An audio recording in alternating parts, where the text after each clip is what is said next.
सध्या बिहार विधानसभा निवडणुकांचं बिगुल वाजलंय आणि आता अशातच एका वेगळ्या नावाची चर्चा आहे, ती म्हणजे मैथिली ठाकूरची।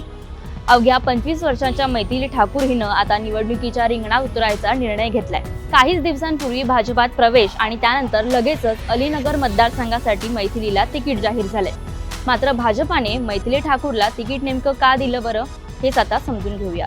सुप्रसिद्ध गायिका मैथिली ठाकूरने भाजपमध्ये प्रवेश केल्याच्या दुसऱ्याच दिवशी पक्षाने तिला उमेदवारी जाहीर केली होती।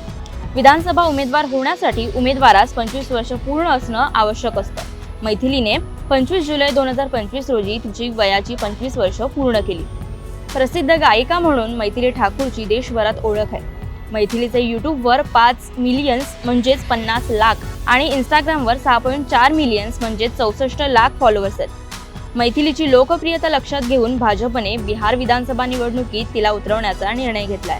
मैथिली मूळची बिहारच्या मधुबनी जिल्ह्यातली, मात्र तिचं शिक्षण आणि संगोपन संपूर्ण दिल्लीत झालं। भाजपात प्रवेश केल्यानंतर मैथिलीला आता अलीनगर विधानसभा मतदारसंघातून तिकीट जाहीर झालंय। आपल्या आवाजाने अनेकांची मनं जिंकणारी मैथिली आता निवडणुकीच्या रिंगणात उतरली। त्यामुळे आता ही बाजी नेमकी कशी मारते तेच पाहणं महत्त्वाचं ठरणार आहे।